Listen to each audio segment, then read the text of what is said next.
governo complicado. Bem, esse ano tem sido muito complicado. Muitas dificuldades, muitos problemas. Para muitos esse governo nem foi eleito, foi até um golpe. Porém, olhando para o que o apóstolo fala, ficamos até meio desconfiados, meio desconfortáveis. Porque ele fala para orarmos por aqueles que comandam o país. E aí? Será que a gente consegue fazer isso? Será que quando a gente se dobra o nosso joelho à noite antes de dormir, nós oramos em favor das autoridades? Pois é difícil, né? Difícil para nós orar por alguém que nós não concordamos. Indiferente do lado que a gente seja, de direita, seja de esquerda, seja de centro, o fato é que é muito difícil orar por um governo que nós não concordamos. Orar para que o proceder do governo seja bom. Orar para que eles tenham uma vida pacífica. Orar para que tenham paz em todos os momentos. Nós, em nosso pensamento, queremos que eles morram. Eles que sofram uma doença, sofram bastante. Mas, olhemos com atenção para o texto que nós lemos hoje. O apóstolo aponta para os governantes e diz para que nós oremos por eles. Podemos até argumentar, não, mas na época de Paulo era diferente, totalmente diferente. Os governantes de Paulo não eram nem um pouco parecidos com os nossos governantes de hoje em dia. Será mesmo? Paulo pede para nós orarmos pelos governantes, mesmo que o imperador daquela época, o imperador que estava governando na época dele, era uma pessoa chamada César Nero. Vocês conhecem César Nero? Nero era um imperador complicado. Ele tocava violino como ninguém. Era uma pessoa extremamente habilidosa no violino. E na época dele, na época que ele estava governando Roma, aconteceu um incêndio que queimou mais ou menos a terça parte de Roma. E não achando quem culpar, ele culpou Paulo e os cristãos. As pessoas mais pacíficas daquela época. As pessoas que não faziam nada, que se escondiam para louvar a Deus. E o que ele fez como retaliação? Para deixar com medo, o pessoal assustado. Ele jogava os cristãos para os tigres, dentro de arenas, que era o show da família. Hoje a gente se reúne para ver TV, naquela época o pessoal se reunia para ver cristão morrendo em uma arena. E as famosas piras de Nero. Piras, naquela época, eram postes de luz. Eles botavam um pedacinho de couro, botavam óleo ali, botavam fogo e deixavam acender na rua.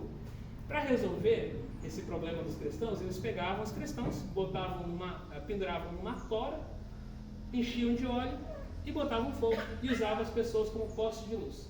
Pessoas pegando fogo como poste de luz. Imagine, você caminhando na rua e ouvindo a gritaria de sofrimento, de queima. E mesmo depois de eu descrever tudo isso para vocês, notem que Paulo pede para orarmos pelos nossos governantes. Para não usarmos de violência com eles, mas para orarmos para o bem delas, para que elas busquem paz, para que reinem com justiça. Claro, não vamos esconder. O ser humano é pecador. E mesmo que o governo seja instituído por Deus, ele é corrompido pelo pecado. Isso quer dizer que o governo é corrompido porque o ser humano é pecador. E o mesmo que o governo seja instituído por Deus, mesmo que ele seja comandado por Deus, ele é corrompido pelo pecado. Porque todos os seres humanos são pecadores. E todas as pessoas que estão no comando são seres humanos. Não conseguimos fazer o que Deus manda. Nós preferimos odiar, preferimos guardar rancor, até desejar a morte, do que querer o bem das pessoas. E isso é refletido nas pessoas que estão no comando do país. Nós muitas vezes gostamos de ver as coisas erradas. Gostamos que o governo esteja fazendo coisa errada, porque é aí que nós gostamos de apontar o dedo. Gostamos de apontar o dedo para demonstrar que nós somos superiores. Do que realmente assumir que o governo é errado, só que orar pelo bem deles. Orar para que eles façam a justiça, orar para que eles façam o que é correto. Estamos perdidos, temos dificuldades, está muito complicado, mas a culpa não é do governo. a culpa é nossa. A culpa está sobre os nossos pecados.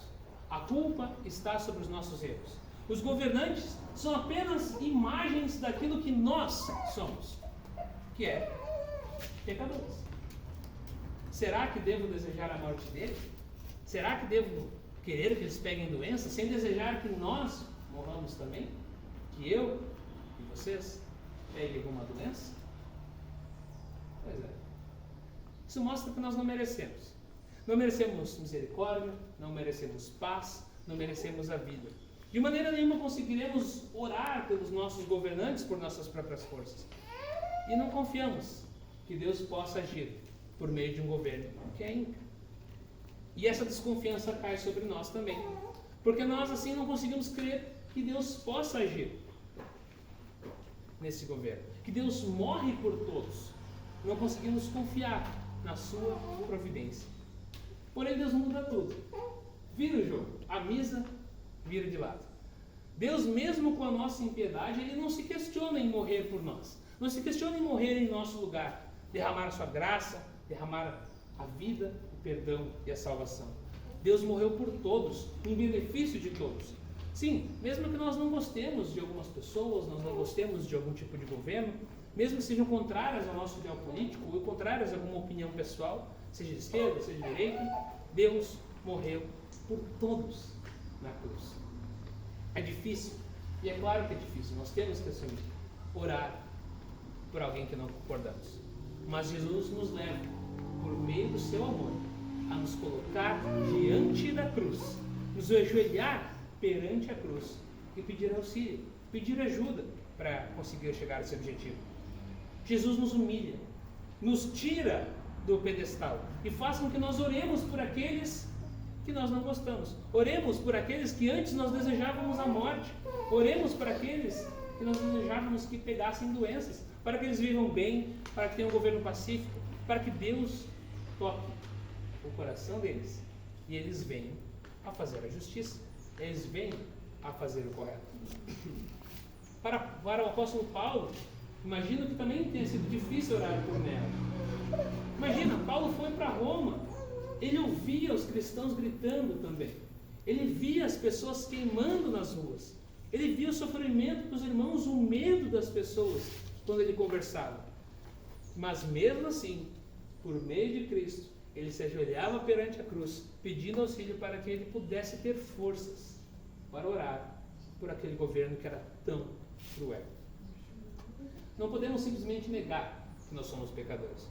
Por isso nós pedimos perdão, todo culto, todas as orações. E por incrível que pareça, Jesus nos dá esse perdão. Ele dá perdão para todos nós, para todas as pessoas, e de uma forma que ninguém conseguiria explicar. Ele usa de um governo mau para morrer na cruz e dar o perdão para todas as pessoas. Jesus morreu na cruz para que todos os nossos pecados fossem perdoados. Deus se encarnou em Jesus para que, por meio daquela tão dolorosa cruz, tão cruel, a salvação alcançasse a todos, homens, mulheres, ricos, pobres, governantes e povo. Nós vivemos em um mundo de dificuldade, um mundo que é complicado, não porque nós temos um governo ruim, mas é porque muitas pessoas não conhecem o amor de Deus. Por isso estamos aqui, para que Jesus nos dê força, para que Jesus nos abençoe, para que Jesus consiga nos levar a pregar, anunciar a salvação a toda criatura, anunciar o amor de Deus que morreu para o perdão de todas as pessoas do mundo.